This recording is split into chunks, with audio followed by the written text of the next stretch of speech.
Yes, masinati ang iyang presensya. So na ako diri karon nagtindog sa pagtubag sa challenge nga gihatag sa ako. I was given this challenge last Sunday and I accepted it joyfully. So praise God. So while I was preparing, naghunahon na ako all through the week nga isa man ako ang gamiton kay naaman siya'y sasama ni makuha. So based amo ang natunan. And as I was thinking about it, tagal na hindi pang hunahuna, nani. And then I was reminded, hey girl, nga naman ikaw maghunahuna, ask the Lord and He will give it to you. And wow, no? Ano man di ay. So there, I asked the Lord and I am standing here in front of you, not a perfect woman of God. I have a lot of weakness in me, but I praise God for my weaknesses. Kay pinaagi ni Adto, nahimong nailhan nako kung kinsa siya, nga siya kamhanan, and He is willing and able kung mo cooperate kita. So the title of our message this morning is Worshiping the Great and Sovereign God.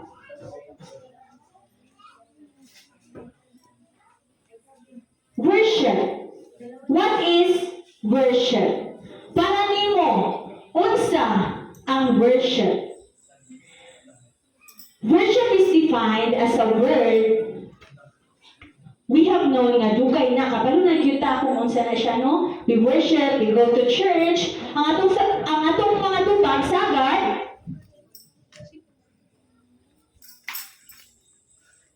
it is about clapping our hands, waking up early on Sunday, praising ourselves, singing songs, clapping our hands. So, worship is defined as to give honor, kadungganan, pagtahod, respeto to someone we perceive higher than us. Meaning, ang atong pag-worship nakabase sa kung unsa ang atong nailhan, sa kung unsa ang ato ang pagkaila. So what is worship for you? Pwede ang imuhang tubag? Katong akong na-mention ganina. Pag ato sa church every Sunday, pagsayog mata, pag-attend og mga seminar, pagkanta, pagpakpak sa mga kamot, paglukso, pag-ampo. While katong mga na-mention nako are all part of worship, party man gyud kato siya, it is not the whole of it that God wants us to have an experience. Dili lang tumao. So worship is not merely what we do every Sunday, because worship is what we do every day. 1 Corinthians 10:31 says, so whether you eat or drink or whatever you do it for the glory of God. Kaya ang worship nakabase man sa atong na ila, sa ato importante kaayo kung unsa ang atong nahibalaan kabahin sa atong Ginoo. O karong puntaga, pangutan-on tika, answer this question. How much do you know of the Lord our God? Are you giving Him the worship that He deserves? Remember, He deserves our true worship. Atong iduko ang atong mga ulo. Our great God and loving Father, we thank you, Lord God, for this opportunity that you have granted unto each one of us to listen, to ponder upon your teaching, Lord God, upon your word. We pray, Lord, that you will continue to work in each of our hearts, oh God, and whatever it is that you want us to learn today, thank you that you will enable us to put this into application into our lives, Father God. Nabili kayo masayan, Lord God, kundi mamunga, mahimong evident, let there be manifestation of your holy presence, oh God, a changed lives, a changed heart, oh Lord. And Father, we thank you for this moment. We trust this moment unto you. Do it as you please in us in Jesus' name. Amen. So, karong puntaga, we will look at 3 parts of worship. So, una is reason. Ikaduha, requirement. Reason, ngano man nga mag-worship ta kay God. Ikaduha, unsa man ang mga gikinahanglan. Requirement, para makadungag ta diha sa iyang presensya. O ang ikatulo, ang gusto kay natong tanan, reward. Gusto na ta mo dawat o reward. Pero know that we cannot gain the reward unless we do something. Okay, number 1, reason. So, based ato ang verse sa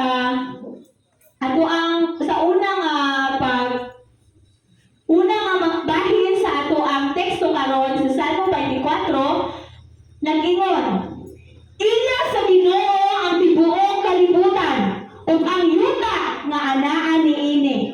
Ang yuta ug ang tanan nga nagpuyo niini. Gipahilula niya kini ibabaw sa katubigan o gipasukat ilalong sa kadagatan. The Lord is the owner.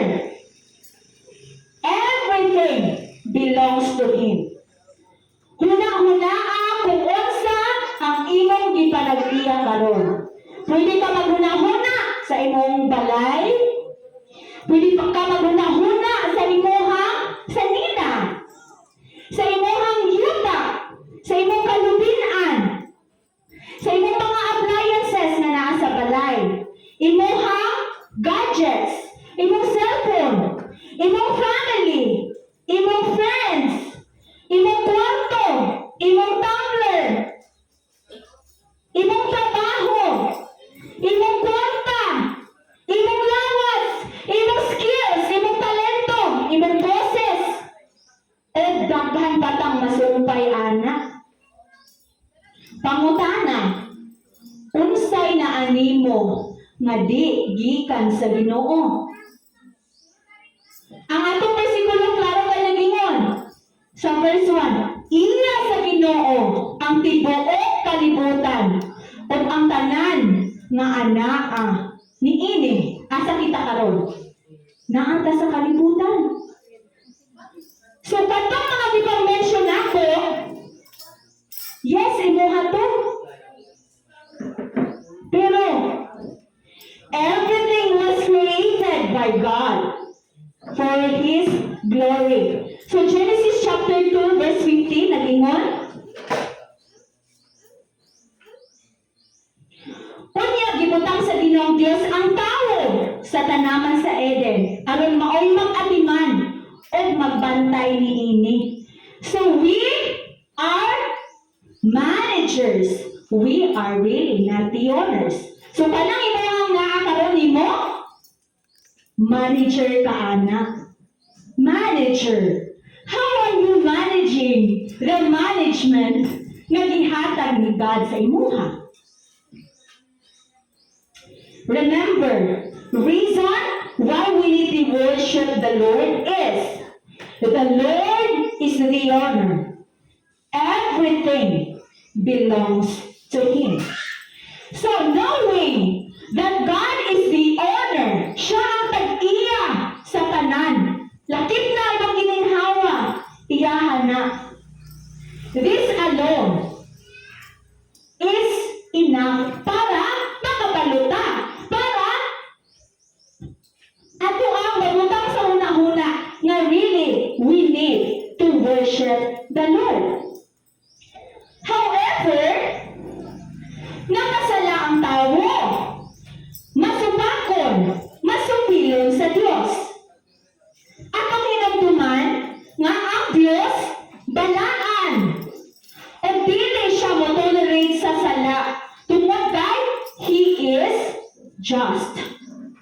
No sin will go unpunished. So kalingon anak man, how then can we enter into the presence of a holy God? Paon sa mata makadungol sa presensya sa balaan nga Dios. Kinsa may naay katungod nga mo adto og mo worship niya, mo Ang ato ang verse, nag-ingon, gibasa na sa atong scripture reader kanina. Una, ang tawo nga naay putli o pinuhatan. Kinsa may naay putli nato pinuhatan diri. Ang putli o pinuhatan mao ang pagbuhat nga makaayo sa tanan. Dili lang para sa kaugalingon. Pero unsa man ang mga atong ginabuhat? Nagbuhat ta og unsay makasakit sa ato ang isig katawo. Disvaluing other people. Unsa man atong pananglitan? Common kaayo. Baskin mo yung tao, hiskot ra man ning natuan. Pero destroying the reputation of a person is an act of impurity. Mag-istorya ta karon nga si kuan ningon ani. Tinuod o dili. Ang tinuod kay nakit-an man na nato. Pero when we focus on that, our conversation maglibot diha, what is happening?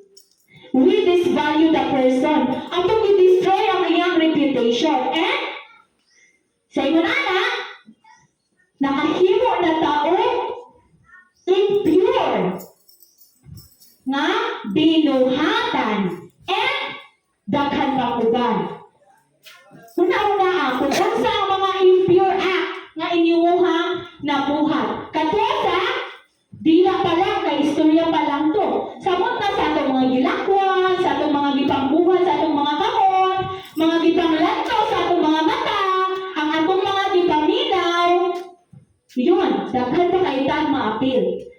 So, ikaduha, ang requirement para sa magbuhat sa presensya sa Dios, di kinahanglan nga putli o hunahuna, pure in thought.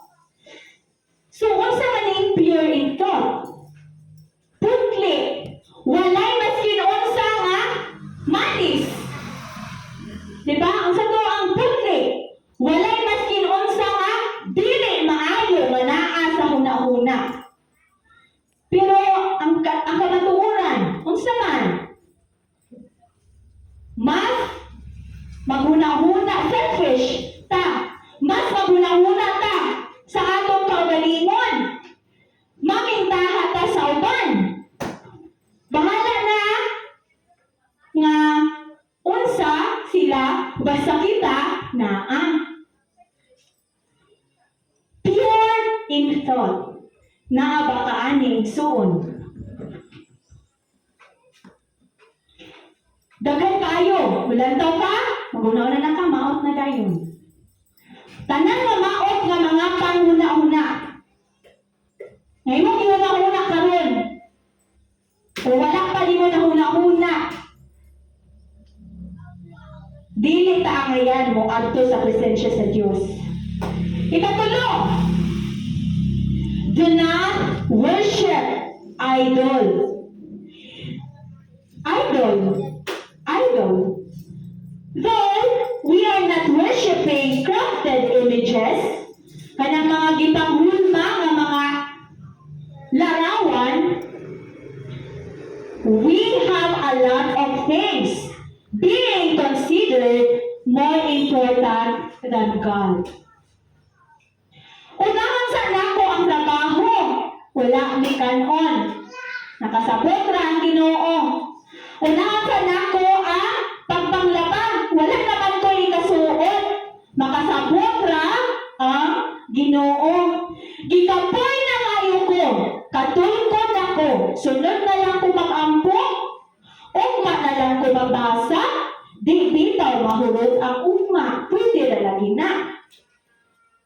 O uban pa. Nga atong giuna. Nga unta, si God.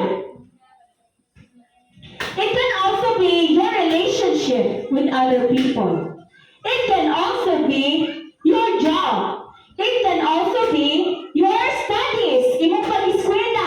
Unahan dyan ako ang akong pag-eskwela. Or it can be your friends. Unahan dyan ako ang akong mga higala.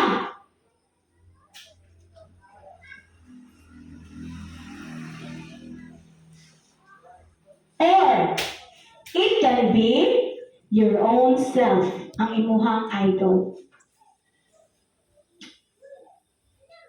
If you have done any of the one mentioned, imuhang giona ang bisan unsa gawa sa Dios,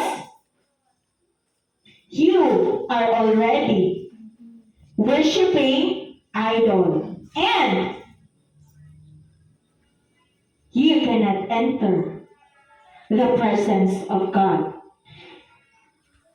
Ang dami nating idol. And nagsimula lang yan sa mga maliit na bagay nga atong ipaylo sa Ginoo. Nga kung ato nang naandan, dili na nato mabantayan. Palikon ako. Daghan kaayutang mga bitang idolo. Nagsugod lang siya sa ginagmay nga mga butang nga atong gipaylo sa Ginoo. Nga kung ato nang naandan, dili na nato mabantayan. Ikaw ba? Nga kinahanglan para makadungog ta sa presensya sa Dios.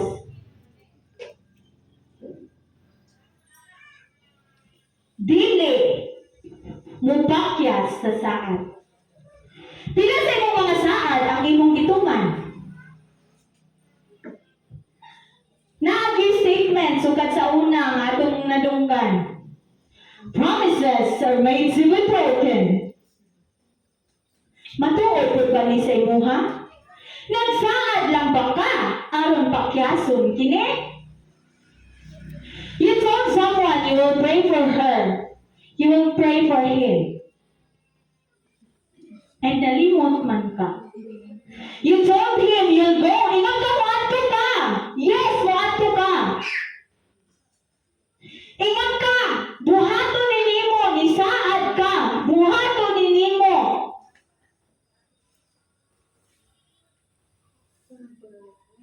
Pero wala man kanituman.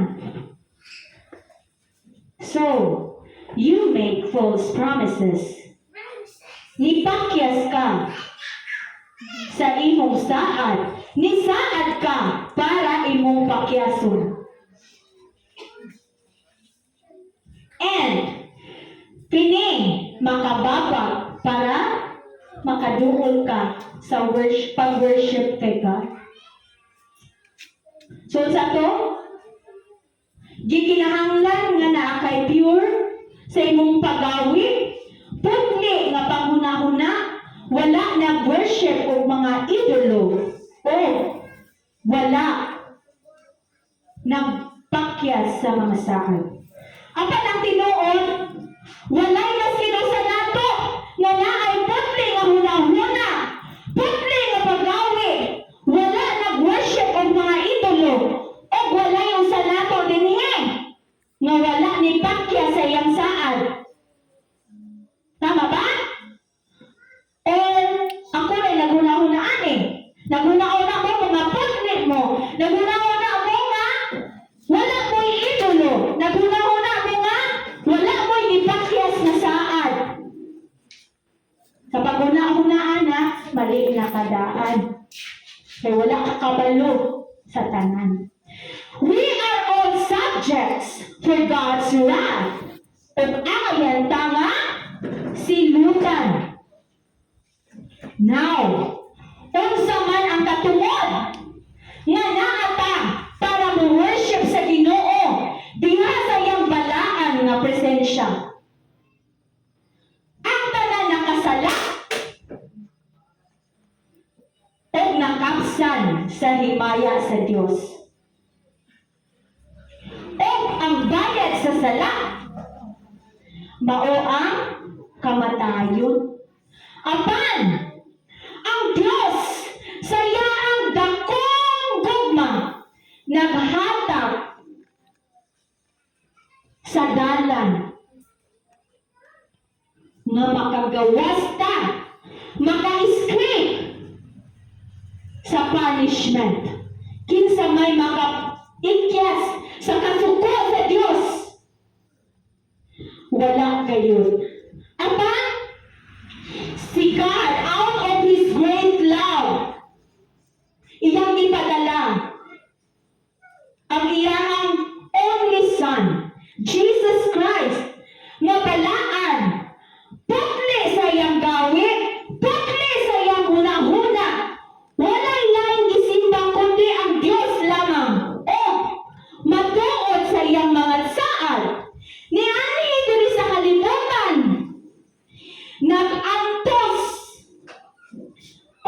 namatay para nimo. Ang sa ingon, atong may samuhan ang judgment sa Dios ug mamahimong maluwas. Pero ang pangutana, paunsaon man? Paunsaon man na? Remember, Jesus Christ is 100% man, and he too is vulnerable to sin. However, Jesus did not commit any sin. Wala gyud siya'y nabuhat na sala. So then, kay si Jesus is a perfect man, we can let him be the captain of our ship. Pwede na himuon nato siyang driver sa atuang kinabuhi. Only Jesus ang matarong. Si Jesus ra ang matarong. However, through his resurrection and death, iyahatang giimbitar nga manghimong kabahin sa iyahang pagkamatarong, maka-share sa iyahang pagkamatarong. Kaingon siya, for as many as received him, to them he gave the right to become children of God. Unsa man ang katungod nimo nga mahimong anak sa Dios nga makasasala man ka? Unsa ang imong katungod? So great is our sin nga kung wala ka ipangamatyaw, we are all drowning. Nalungos na ta sa ato ang pagpakasala. However, the Lord, in His great love, iyaha, gipadala ang iyang bugtong anak para ma-suffer o mamatay para sa atuang. O kung himuon ako siya nga captain sa atuang ship, himuon ako siya nga driver sa atong life, nag-ingon, ang tanan nga pinuhat, if any man, si bisan kinsa, nga naa na diha kang Kristo, bago na siyang pinuhat, ang daan na nga gina, maong, don't let your past define you, because you are a new creation in Christ. Most of us, nangagi na, bago na tayo kang Kristo, gipangayungan na natin pasaylo. Kung saan man ang ato ang gibuhat. So si Satan doesn't want you to have that freedom. So kung saan ang gibuhat? I-torment ka niya. Hindi ang balik-balikon sa imuha, ha? O, ingon anak ka, ingon anak ka, ingon anak ka. You are not worthy, dapat dili na ka musimba, dapat dili ka mukuyog sa mga ingon anak ka, ingon anak ka. So who made you that? Who made you think that? Remember, nga maski na kung sa isulti sa mga tao sa inyong palibot, you can always choose what to believe. Kay life is what we make it. Your life today is your choice yesterday. Unsa imong kinabuhi karon mo na imong gipili kagahapon. Nipili ka na mo eskwela. Naman ka. Nipili ka na magminyo na. So karon na kay anak. And it is also a wonderful gift. Nipili ka nga, wala pa kami minyo, di upa ka. Nipili ka nga, wala diri sa simbahan. Mao, nakakadiri ka ron.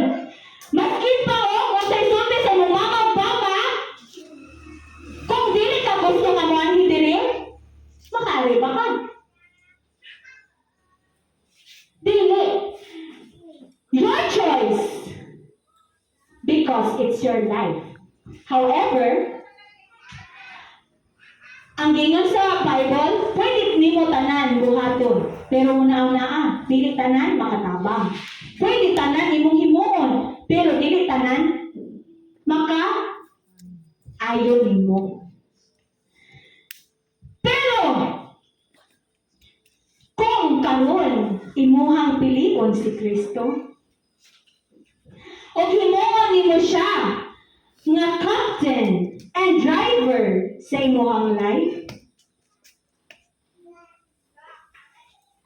you are now taking part of His righteousness. And just as He is walking in righteousness, ikaw usab nga naghimo sa yaha nga ruler, ikaw nga naghimo sa yaha nga driver and captain sa imuhang sakayan, ye can also live a righteous life. Sa naman imong buhaton? Balik-balik lang eh. First, repent. Paghinulsol sa imong mga sala. Talikod sa imong mga sala. Kaduha, believe that Jesus Christ is the Son of God. Niani siya dili sa kalibutan. Nag-antos gilansang sa cross, namatay gilubong paghuman sa tulong adlaw, nabanhaw o nagpakita sa mga pipila ka tawo o niadto sa langit. Nag-andam og luna para sa mga iyaha o mubalik siya aron sa pagkuha nila. Kung ikaw naanaliha kang Kristo, bag-o na ka igsuon. O sama niya, makahimo na sad ka sa pagkabaton o pagli nga huna-huna, pagli nga binuhatan, pagsimba sa Dios lamang, o pagtuman sa imong mga saad. Makasimba na taniya. As we go through it, Hebrews 11:6 nag-ingon, for without faith, it is impossible to pray to please God. Dili nato siya mapahimuon. So how then can we strengthen our faith? Just go on. Kaya siya naman imong driver, siya na ang mag-lead. Obey. Kung unsa ang iyahang hingon. Without questioning.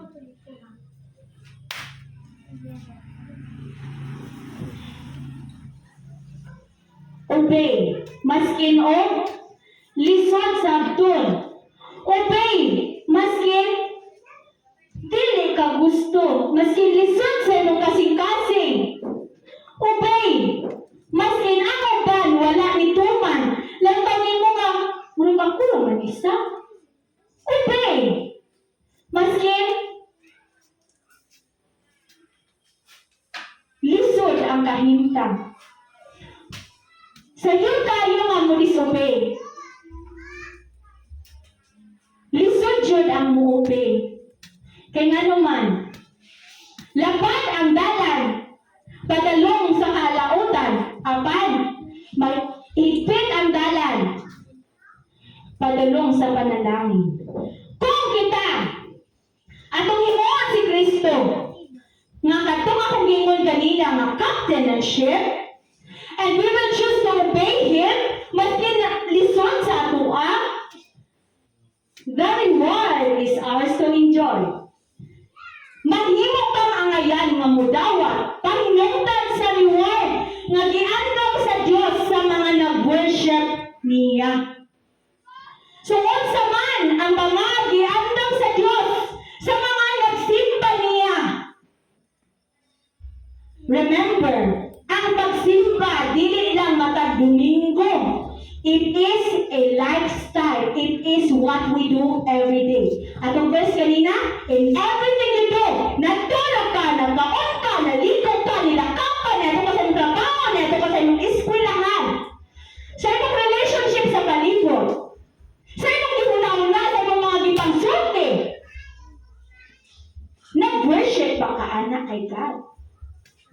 If you do, kung imo nang gibuhat in reference to God, number one nga panalangin, blessings of life, prosperity, and increase.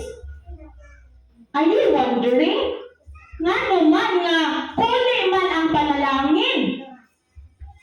Gusto ka ani, sige ba nung takagsimba, Domingo, sige ba nung takag-ampo, gabuhat ba ka ani, pero nga naman. Maybe, we are not really worshiping God. Muna lang na to. Because, reward na kung you worship the Lord, na ay panalangin sa kinabuhi. Reward na. Reward. Ikaduha, nga blessing, nga panalangin, nga reward. Salvation, kaluwasan. Luwas na ta. We do good works not because we want to be saved, but because we are already saved. Matarong na tadya sa iyang atubangan, maong angayan lang nga magawit taong mataro. Di kang sa lapukan, kanhi ang atong kinabuhi, daghang mga lapok, naglangoy-langoy ta sa lapok sa kasalanan. We accepted Jesus as our personal Lord and Savior. Gihawas sa niya dito sa tunaan. Iyan ang giliko, gihugasan o gipasulo o righteousness niya. O karon libre na ta nga mubuhat sa kung sa gibuhat, buhatunon sa luwas, buhatunon sa gawas nun nga tao. Wala na nagapos sa yutik sa kasalanan. So sa ingon ana, number 3, nindot kaayo. Out of all the sins we committed,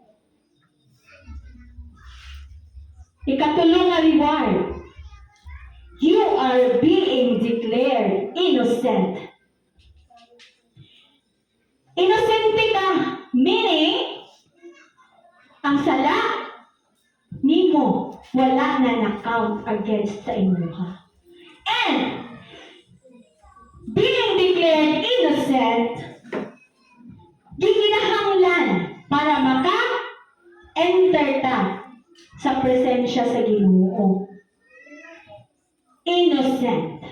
Anyone who is in Christ is innocent.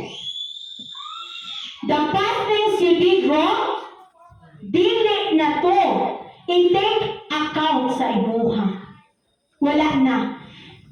Putli na ka, hinlo na ka.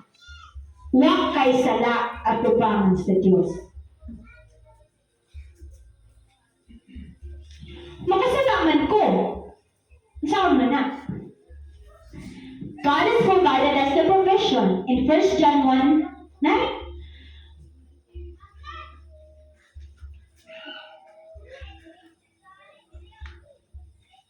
If we confess our sins, kung isugid nato ang atong mga sala, He will be faithful and just to forgive us our sins and to cleanse us from all sorts of our unrighteousness. So let us remember that God's sanctification, the process of sanctification, is a lifelong process. It is not a one-time event. Dili pareha sa justification. Di pa kamatarong ka sa Diyos, kasala. Once you receive Him as your personal Lord and Savior, matarong na ka. Imagine na then dapat kayo door. When you receive Jesus in your life, you are opening the door and entering the door of justification. Meaning, pagsunod mo dito, naana ka dito nga door. And the next door ahead of you, next door is a door of sanctification. So one, you already entered that door of justification, naglakaw na ka sa pagkabalaan. Pangutana, when you do something wrong, something good sa, lakaw ka, 10 steps. Natukag seminar, nag-pray ka, isimba jud ka, 10 steps. Then when you committed something wrong, what you did? You hurt your family. You say something bad about someone. Naka? Step ka o? Ikaduha. Pero question, na-out ba ka sa doors of justification? Wala. You just have to remember that you are justified. Pero, ang paghimo o sala, dili man na siya maoy binuhatan sa tao nga nahimo ng libre.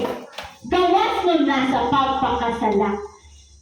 Ang pagpakasala, wala na sa vocabulary sa tao nga di pa kamatarong na diha kang Kristo.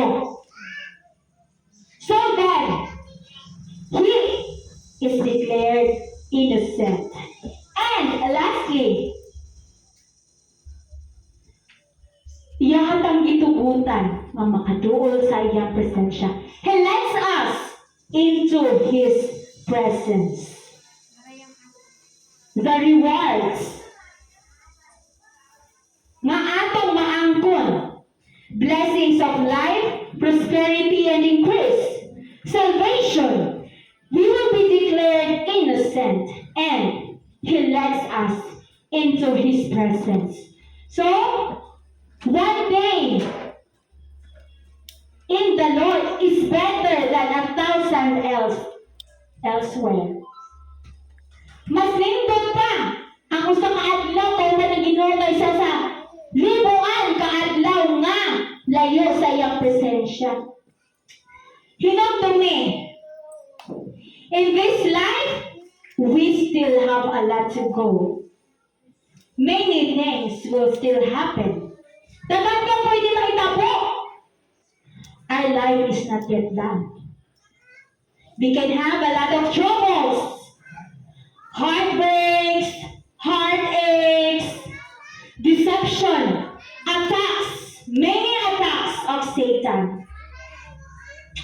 But with Jesus Christ as our anchor, our driver, and our captain, makalaon ta, makasalig ta, that God, who created and owned not just the world, but the whole universe, loves you. Not little. Dili isa lang ka balati ang gugma, kundi nag-awas-awas. God loves you very much. God loves you so much. And He wants nothing but the best for you. In every situation that life may bring you, will you choose to worship God? Jesus, on the night of His arrest, ni-request siya kay God, nag-pray siya. God, pwede ba nga kuhaon ni maling kopa sa akong pag-antos? However, nipili siya to worship God in the purity of His thoughts. Sa kapatid siya una-una nga tugutan ang kapubuton sa amahan nga maoy mahitabo sa iyang kinabuhi. Ug as a result, nakakaroon diri nag-enjoy sa resulta sa pagkamatinumanon ni Kristo. And iyang lifestyle of worshiping God, the great and sovereign God. Mga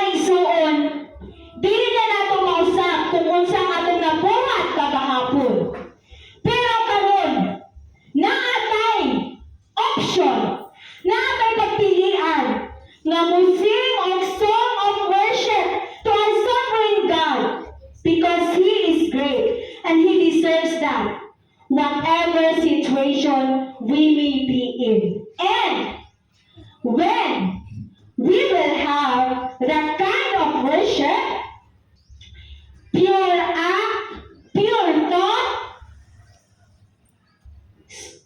worshiping God only, and making true to our promises through Jesus Christ, because we are unable to do it on our own, then we can have the reward, the blessings of life, salvation, being innocent in the presence of God, and we are free to enter into His glorious presence. So the Lord is calling us right now. He is not looking for what we do. He is not aftering what we have done. He desires the heart of worship. Nga dili lang matag Domingo, natay kasing-kasing sa pagsimba sa Ginoo. Akong gihang tanan sa pagtindog, and let us sing heart of worship. Let us ask the Lord to grant us that heart of worship. The heart of worship na mao'y nakapahimuon kaniya.